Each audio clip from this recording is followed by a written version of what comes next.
نبی صلی اللہ علیہ وسلم کے بیٹے اور بیٹیوں کی تعداد میں اس سے پہلے ویڈیو میں بتا چکا ہوں۔ آج میں آپ کے سامنے نبی صلی اللہ علیہ وسلم کی ازواج مطہرات کے بارے میں بیان کروں گا۔ بسم اللہ الرحمن الرحیم۔ الحمدللہ علی الذات جمیع الصفات۔ قال اللہ تبارک و تعالی فی القرآن المجید والفرقان الحمید۔ لقد کان لکم فی رسول اللہ اسوۃ حسنہ۔ اللہ رب العزت کی ذات عالی نے نبی کریم صلی اللہ علیہ وسلم کی زندگی کو بہترین نمونہ بنایا ہے، جو آج 14.5 سال گزرنے کے باوجود بھی قرآن مجید، احادیث اور سیرت کی صورت میں موجود ہے۔ اللہ رب العزت کی ذات عالی نبی کریم صلی اللہ علیہ وسلم کی مدح میں اور ان کے اسلوب اور طریقوں کو بیان کرتے ہوئے فرماتے ہیں، لقد کان لکم فی رسول اللہ اسوۃ حسنہ، کیا لوگوں یقیناً تمہارے لیے اللہ کے رسول صلی اللہ علیہ وسلم کی زندگی اسوۃ حسنہ بہترین نمونہ ہے، کہ جس طرح نبی صلی اللہ علیہ وسلم نے اپنی زندگی کے تمام پہلوؤں کو شرعی قوانین کے مطابق، اللہ رب العزت کی اتاری ہوئی شریعت کے مطابق اپنی زندگی کو استوارا ہے، استقامت علی الدین اختیار کی ہے، اسی طرح ہے مسلمانوں تم بھی نبی کریم صلی اللہ علیہ وسلم اور صحابہ کرام کے رستے پر چل کر اپنی زندگی کو بہترین نمونہ بناؤ۔ نبی صلی اللہ علیہ وسلم کی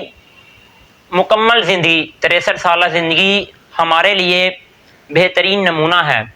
جس میں اہم اور بنیادی ترین مقصد نبی صلی اللہ علیہ وسلم کے حالات کو اور نبی صلی اللہ علیہ وسلم کے گھریلو معاملات اور نبی صلی اللہ علیہ وسلم کے اور بھی دیگر مواقع پر آپ علیہ الصلوۃ والسلام کے فرمان کو جاننا ہر مسلمان کے ذمے یہ لازم ہے،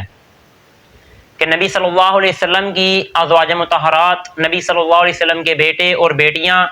اور نبی صلی اللہ علیہ وسلم کا گھرانہ جنہیں اہل بیت کہا جاتا ہے، اس کا عنوان کیا ہے اور کون لوگ نبی صلی اللہ علیہ وسلم کے اہل بیت میں ازواج مطہرات میں کون شامل ہیں۔ نبی صلی اللہ علیہ وسلم کے بیٹے اور بیٹیوں کی تعداد میں اس سے پہلے ویڈیو میں بتا چکا ہوں۔ آج میں آپ کے سامنے نبی صلی اللہ علیہ وسلم کی ازواج مطہرات کے بارے میں بیان کروں گا۔ سیرت کے اندر گلدستہ تفسیر، یہ تفسیر کی ایک بہت مایہ ناز کتاب ہے۔ اس تفسیر کے اندر سورہ احزاب کی تفسیر میں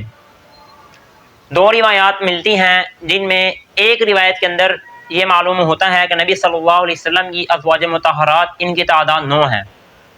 اور دوسری روایت سے معلوم ہوتا ہے کہ نبی صلی اللہ علیہ وسلم کی ازواج مطہرات ان کی تعداد 11 ہیں، اور صحیح قول اور مشہور قول جو معروف ہے سیرت والوں نے اور تفاسیر میں جو ملتا ہے وہ 11 کا نبی صلی اللہ علیہ وسلم کی 11 ازواج مطہرات تھیں، ہیں اور رہیں گی۔ اور نبی صلی اللہ علیہ وسلم کی ازواج مطہرات، ان کے اسماء گرامی، ان کے نام نامی کیا ہیں؟ سب سے پہلی حضرت خدیجہ رضی اللہ تعالی عنہ ہیں۔ نبی کریم صلی اللہ علیہ وسلم کی جس وقت 25 سال عمر تھی، نبی صلی اللہ علیہ وسلم نے حضرت خدیجہ رضی اللہ تعالی عنہ سے شادی کی تھی۔ اس وقت حضرت خدیجہ رضی اللہ عنہ کی عمر 40 سال تھی۔ پھر اس کے بعد نبی صلی اللہ علیہ وسلم کی ازواج مطہرات میں سے دوسری ازواج، ان کا نام حضرت سودا رضی اللہ عنہ ہے۔ تیسری ازواج مطہرات کا نام ام المؤمنین حضرت عائشہ صدیقہ رضی اللہ تعالی عنہ ہے۔ چوتھے نمبر پر حضرت زینب بنت خزیمہ رضی اللہ تعالی عنہ ہے۔ 5ویں نمبر پر حضرت حفصہ رضی اللہ تعالی عنہ، یہ حضرت عمر رضی اللہ تعالیٰ عنہ کی بیٹی ہیں۔ اور 6 نمبر پر حضرت ام سلمہ رضی اللہ تعالی عنہ ہیں۔ 7ویں نمبر پر حضرت زینب بنت جحش رضی اللہ تعالی عنہ ہیں۔ 8ویں نمبر پر نبی صلی اللہ علیہ وسلم کی ازواج مطہرات میں سے حضرت ام حبیبہ رضی اللہ عنہ۔ 9ویں نمبر پر حضرت جویریہ رضی اللہ تعالی عنہ۔ 10ویں نمبر پر حضرت صفیہ رضی اللہ تعالی عنہ، اور 11ویں نمبر پر حضرت میمونہ رضی اللہ تعالی عنہ ہیں۔ یہ 11 کی 11 بیویاں احادیث میں ان کا نبی صلی اللہ علیہ وسلم کی ازواج مطہرات ہونا صحیح سند کے ساتھ اور متصل سند کے ساتھ ثابت ہے۔ اس کے علاوہ نبی صلی اللہ علیہ وسلم کی ازواج صرف اور صرف نبی علیہ السلام کی ازواج نہیں ہیں، بلکہ نبی صلی اللہ علیہ وسلم کی ازواج مطہرات تمام مومنین کی امت مسلمہ کی مائیں ہیں، جس کی گواہی اللہ رب العزت کی ذات عالی نے قرآن مجید نے دی ہے، النبی اولا بالمؤمنین من انفسہم وازواجہ امہاتہم، کہ نبی مومنین پر ان کی جانوں سے بھی زیادہ حق رکھتے ہیں، وازواجہ امہاتہم، اس وازواجہ امہاتہم میں ایک اہم پیغام ان لوگوں کے لیے ہے کہ جو صرف اور صرف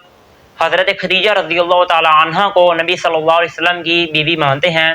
اور ان کے علاوہ 10 کی 10 ازواج مطہرات کا انکار کرتے ہیں۔ تو ازواجہ امہاتہم، ازواج جمع ہے زوج کی، اور جمع کا اطلاق کم از کم 3 پر اور زیادہ سے زیادہ اس کی کوئی حد نہیں ہوتی۔ اور اللہ تعالیٰ نے قرآن مجید میں بتایا ہے وَأَزْوَاجُهُ أُمَّهَاتُهُمْ، جو لوگ نبی صلی اللہ علیہ وسلم کی ایک بیوی مانتے ہیں، قرآن کہتا ہے کہ نبی کی بیویاں، وَأَزْوَاجُهُ أُمَّهَاتُهُمْ، کہ نبی کی بیویاں، بیوی نہیں کہا، نبی کی بیویاں مومنین کی مائیں ہیں۔ تو اس آیت سے یہ معلوم ہوتا ہے کہ نبی صلی اللہ علیہ وسلم کی ایک بیوی نہیں بلکہ آپ صلی اللہ علیہ وسلم کی ازواج بیویوں، ان کی تعداد ایک سے زیادہ ہے، اور وہ کتنی ہیں احادیث سے معلوم ہوتا ہے 9 بھی ہے اور 11 بھی ہیں۔ صحیح قول کے مطابق نبی صلی اللہ علیہ وسلم کی 11 بیویاں ہیں، اور یہ 11 کی 11 بیویاں پورے مومنین کی تمام امت مسلمہ کی مائیں ہیں، کہ جس طرح کوئی شخص اپنی